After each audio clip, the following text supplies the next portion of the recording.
जरा सोचिए, आपका सबसे पुराना दोस्त, आपका सबसे भरोसेमंद साथी अचानक आपको ही धमकी देने लगे। और सिर्फ धमकी नहीं बल्कि आपके दुश्मन को उकसाए कि वो आप पर हमला कर दे। फ्रांस की मशहूर वाइन पर 200% टैक्स लगाने की बात हो, सिर्फ इसलिए कि उनका राष्ट्रपति एक मीटिंग में नहीं आया। या फिर ग्रीनलैंड खरीदने की जिद। और जब मना कर दिया गया तो यूरोप के 8 देशों से आने वाले हर सामान पर भारी भरकम टैरिफ लगाने की धमकी। और चीन के साथ एक ऐसा ट्रेड वॉर, एक ऐसा व्यापार युद्ध जिसने पूरी दुनिया की अर्थव्यवस्था को हिलाकर रख दिया। ये किसी एक्शन फिल्म का ट्रेलर नहीं है।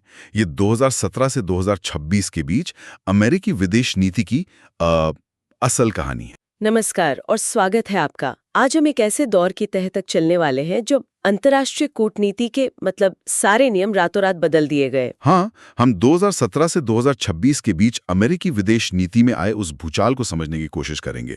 एक ऐसा दौर जहां धमकियां और आर्थिक दबाव ही बातचीत का सबसे बड़ा जरिया बन गए थे। बिल्कुल। और हमारा मकसद सिर्फ ये नहीं है कि हम घटनाओं को एक एक करके गिना दें। हम ये पड़ताल करेंगे कि क्या ये सिर्फ जुबानी धमकियां थीं या इनका कोई असली असर भी हुआ। सही बात। क्या इनका ग्लोबल ट्रेड, डिप्लोमेसी और देशों के आपसी विश्वास पर कोई गहरा और लंबा असर पड़ा? हम इन सब के पीछे जो एक पैटर्न छिपा है उसे डीकोड करने की कोशिश करेंगे। चलिए तो फिर इस गुत्थी को सुलझाते हैं।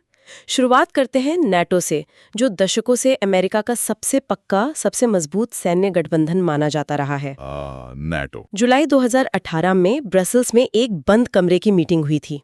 वहां ऐसा क्या हो गया था? उस मीटिंग में देखिए माहौल बेहद तनाव भरा था। तत्कालीन अमेरिकी राष्ट्रपति ट्रंप ने नाटो सहयोगियों को टूक टूक कह दिया। क्या कहा उन्होंने? कि वो अपना रक्षा खर्च तुरंत बढ़ाएं, नहीं तो अमेरिका को अपना रास्ता देखना होगा। मतलब सीधी धमकी। सीधी धमकी। ये नाटो के इतिहास में अभूतपूर्व था। ये सीधे सीधे उस सुरक्षा की गारंटी से पीछे हटने की धमकी थी जिस पर पूरा यूरोप टिका हुआ है। और ये सिर्फ एक बार गुस्से में कही गई बात नहीं थी, है ना? 2024 के चुनाव अभियान में तो ये बात और भी आगे बढ़ गई। बहुत आगे। तब तो उन्होंने ये तक कह दिया कि जो सहयोगी देश रक्षा पर पर्याप्त खर्च नहीं कर रहा है, यानी जो बकायादार है, उसे रूस के हमले से बचाया नहीं जाएगा। उससे भी एक कदम आगे। उसे न केवल बचाया नहीं जाएगा बल्कि रूस को उकसाया जाएगा कि वो उन देशों के साथ जो चाहे वो करे। इससे एक बयान ने नाटो मुख्यालय से लेकर यूरोप की हर राजधानी में खलबली मचा दी थी। तो इसका असर क्या हुआ? क्या सहयोगी देश डरकर और ज्यादा पैसा खर्च करने लगे? असर तो हुआ। देखिए, कुछ हद तक दबाव काम आया भी और कई देशों ने अपना रक्षा बजट बढ़ाया, लेकिन इसका एक ज्यादा गहरा असर हुआ। वो क्या? वो था भरोसे का टूटना। नाटो नेताओं में गुस्सा फैल गया और अमेरिकी सुरक्षा की गारंटी पर एक गहरा सवालिया निशान लग गया। मामला इतना गंभीर हो गया कि अमेरिकी कांग्रेस को बीच में आना पड़ा। अच्छा। हाँ, उन्होंने एक कानून पास किया ताकि भविष्य में कोई भी राष्ट्रपति सिर्फ अपने एक फैसले से अमेरिका को नाटो से बाहर ना निकाल सके। मतलब अपने ही देश की संसद को राष्ट्रपति के ऊपर भरोसा नहीं रह गया था। कमाल है। अच्छा, तो यहीं से बात व्यापार पर आती है, जहां आर्थिक ताकत को एक हथियार की तरह इस्तेमाल किया गया। यूरोप के साथ ये कैसे शुरू हुआ? इसकी शुरुआत हुई जनवरी 2020 में दावोस से।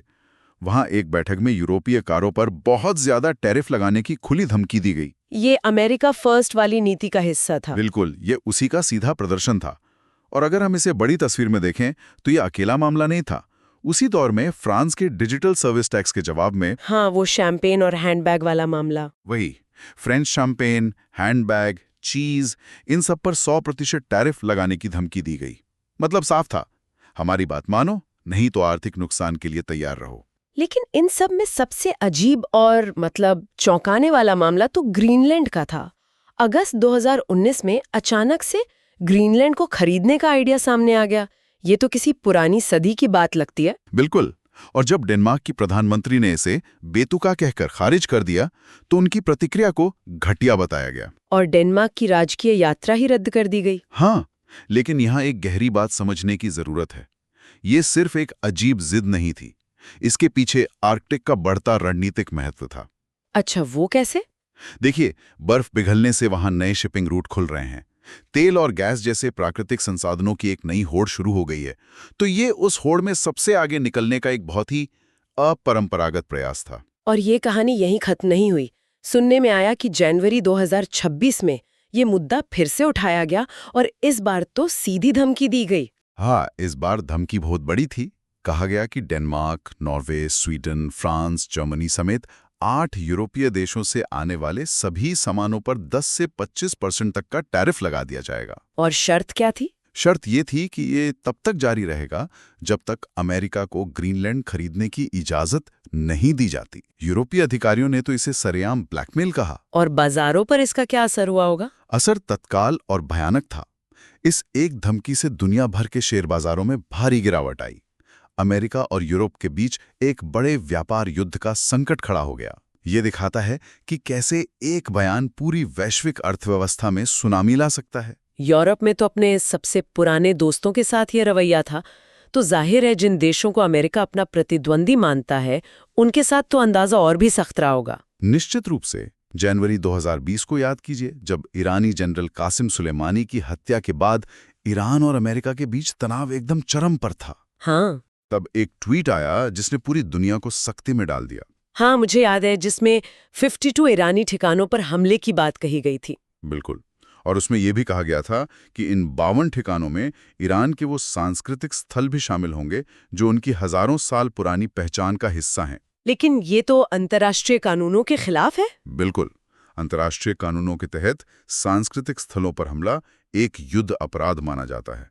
तो ये ईरान को किसी भी तरह की जवाबी कार्रवाई से रोकने के लिए एक सीधी और बहुत ही विवादित धमकी थी। शुक्र है कि हमला हुआ नहीं, लेकिन इसने युद्ध की आशंका को उस वक्त सबसे ऊंचे स्तर पे पहुंचा दिया था। और उत्तर कोरिया का मामला तो और भी नाटकीय था। वो आग और गुस्सा जैसा दुनिया ने कभी नहीं देखा होगा वाली धमकी, और उनके नेता को लिटिल रॉकेट मैन कहना। वो बयानबाजी का एक ऐसा दौर था जो किसी ने सोचा भी नहीं था। उसने कोरियाई प्रायद्वीप में तनाव को एकदम चरम पे पहुंचा दिया था। लेकिन यहाँ एक अजीब बात भी हुई। हाँ, एक दिलचस्प विरोधाभास भी है।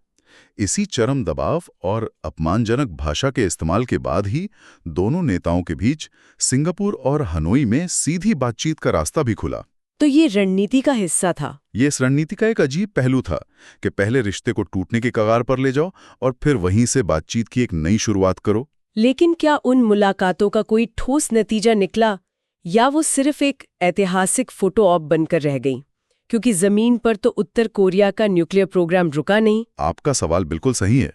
आलोचक यही कहते हैं कि उन मुलाकातों से तस्वीरें तो बहुत अच्छी मिली, लेकिन उत्तर कोरिया को परमाणु हथियार खत्म करने के लिए राजी करने में कोई ठोस प्रगति नहीं हुई। तो ये बहस का मुद्दा है कि क्या वो रणनीति कामयाब हुई या नहीं। अच्छा, अब भारत की बात करते हैं। भारत के साथ भी व्यापार को लेकर रिश्ते काफी तनावपूर्ण हो गए थे। 2018 में स्टील पर 25% और एल्यूमिनियम पर 10% टैरिफ लगाने से इसकी शुरुआत हुई। लेकिन भारत के लिए सबसे बड़ा झटका था 2019 में जीएसपी यानी विशेष व्यापार दर्जे को खत्म करना। जीएसपी क्या है और इसके हटने से भारत को क्या फर्क पड़ा? जीएसपी मतलब जनरलाइज्ड सिस्टम ऑफ प्रेफरेंसेस, एक ऐसी व्यवस्था थी जिसके तहत भारत जैसे विकासशील देशों के हजारों प्रोडक्ट्स बिना किसी अमेरिकी टैक्स के वहां के बाजार में बिकते थे। तो इससे भारतीय निर्यातकों को फायदा होता था? बहुत ज्यादा, खासकर छोटे और मध्यम उद्योगों को। जब ये दर्जा हटाया गया तो इसकी वजह बताई गई कि भारत अमेरिकी कंपनियों को अपने बाजार में बराबरी का मौका नहीं दे रहा है। और नतीजा ये हुआ कि भारत के हजारों करोड़ के निर्यात पर असर पड़ा। भारत अमेरिका के व्यापारिक रिश्ते ठंडे पड़ गए और भारत ने भी जवाबी कार्यवाही में कई अमेरिकी सामानों जैसे बादाम और सेब पर टैरिफ बढ़ा दिए। तो अब आते हैं इस दौर के सबसे बड़े आर्थिक टकराव पर, चीन के साथ चला लंबा व्यापार युद्ध। ये सिर्फ कुछ टैरिफ की बात नहीं थी, ये एक बहुत बड़ी लड़ाई थी। बहुत बड़ी। इसकी औपचारिक शुरुआत 2018 में हुई, जब अरबों डॉलर के चीनी सामान पर 25% टैरिफ लगा दिया गया। तर्क ये था कि चीन सालों से अमेरिका की बौद्धिक संपदा यानी टेक्नोलॉजी और आइडियाज की चोरी टेक्नोलॉजी और आइडियाज की चोरी कर रहा है और अनुचित व्यापारिक तरीके अपना रहा है। लेकिन ये तो सिर्फ पहला कदम था। और फिर चीन ने पलटवार किया। बिल्कुल, चीन ने भी तुरंत अमेरिकी सामानों पर, खासकर सोयाबीन जैसे कृषि उत्पादों पर भारी टैरिफ लगा दिए। इससे अमेरिका के किसानों को जबरदस्त नुकसान हुआ। और फिर ये सिलसिला चलता रहा। हाँ, इसके बाद तो एक दूसरे पर टैरिफ बढ़ाने का एक लंबा चक्र शुरू हो गया। ये एक ऐसी आर्थिक जंग थी जिसने एप्पल जैसी कंपनियों से लेकर दुनिया भर की छोटी बड़ी कंपनियों की सप्लाई चेन को अस्त-व्यस्त कर दिया। हर कुछ महीनों में एक नई लिस्ट आती थी और बाजार में अनिश्चितता फैल जाती थी। और ये तनाव 2025 में भी जारी रहा। हाँ, 2025 में भी एक सोशल मीडिया पोस्ट में चीन पर अतिरिक्त 50% टैरिफ लगाने की धमकी दी गई, जिसने फिर से वैश्विक बाजारों को हिला दिया। और मेक्सिको के साथ तो मामला और भी पेचीदा था। वहां व्यापार को सीधे सीधे अप्रवासन यानी इमिग्रेशन के मुद्दे से जोड़ दिया गया था। ये एक बिल्कुल नया दांव था। मई 2019 में धमकी दी गई कि मेक्सिको से आने वाले सभी सामानों पर 5% टैरिफ लगाया जाएगा और इसे हर महीने बढ़ाते हुए 25% तक ले जाया जाएगा। शर्त क्या थी? शर्त ये थी कि मेक्सिको अपनी दक्षिणी सीमा पर मध्य अमेरिकी प्रवासियों को रोके और उन्हें अमेरिकी सीमा तक पहुंचने ना दे। ये एक आर्थिक खतरे का सीधा इस्तेमाल एक ऐसे राजनीतिक लक्ष्य को हासिल करने के लिए था जिसका व्यापार से कोई लेना देना नहीं था। इसने अंतर्राष्ट्रीय नियमों की एक नई लक्ष्मण रेखा पार की। तो अगर हम इन सभी घटनाओं को एक साथ देखें, नेटो, यूरोप, ईरान, चीन, मेक्सिको, तो इससे क्या बड़ी तस्वीर उभरती है? क्या ये सब अलग अलग घटनाएं थीं या एक सोची समझी रणनीति का हिस्सा? देखिए, पैटर्न बिल्कुल साफ है। ये एक सोची समझी रणनीति थी जिसे ट्रांजैक्शनल डिप्लोमेसी कहा जा सकता है। मतलब ट्रांजैक्शनल डिप्लोमेसी? हाँ, चाहे वो नाटो सहयोगियों पर रक्षा खर्च बढ़ाने का दबाव हो, चीन के साथ व्यापार युद्ध हो या मेक्सिको को अप्रवासन पर झुकाना हो, हर जगह आर्थिक ताकत और सैन्य दबदबे का इस्तेमाल अपनी शर्तों को मनवाने के लिए एक औजार की तरह किया गया। पुराने गठबंधन और अंतर्राष्ट्रीय नियम तभी तक मायने रखते थे जब तक वो अमेरिकी हितों के पक्ष में हों। और अप्रैल 2025 में पारस्परिक टैरिफ की घोषणा तो शायद इसका सबसे बड़ा उदाहरण थी। वो इस पूरी रणनीति का मतलब चरम था। उस एक घोषणा में दुनिया के लगभग हर बड़े व्यापारिक साझेदार पर भारी टैरिफ लगाने की बात कही गई। चीन पर 54%, यूरोपीय संघ पर 24%, जापान पर 24% और यहां तक कि ताइवान पर 32%। इसका असर तो बहुत जबरदस्त हुआ होगा। हमें एक मिनट रुककर ये सोचना जरूरी है कि इन घोषणाओं का असर सिर्फ सरकारों पर नहीं होता। जब स्टॉक मार्केट गिरता है तो आम लोगों की बचत पर, उनकी पेंशन पर असर पड़ता है। सही बात है। ये सिर्फ हेडलाइन नहीं होती, इसका असल दुनिया में लोगों की जिंदगी पर असर होता है। बिल्कुल। तो इस पूरे दौर से, इन सभी घटनाओं से हम क्या सबक सीख सकते हैं? भविष्य के लिए इसके क्या मायने हैं? सबसे बड़ा सबक तो ये है कि वैश्विक व्यवस्था और दशकों पुराने गठबंधन उतने मजबूत नहीं हैं जितना हम सोचते थे। वो कितने नाजुक हो सकते हैं, ये हमने देखा। और जब दुनिया की सबसे बड़ी ताकत ही नियमों को चुनौती देने लगे, तो पूरी दुनिया में अनिश्चितता और अविश्वास का माहौल पैदा होता है। ये पहला सबक है। और दूसरा सबक शायद ये है कि आज की दुनिया में आर्थिक निर्भरता एक दोधारी तलवार है। बिल्कुल सही।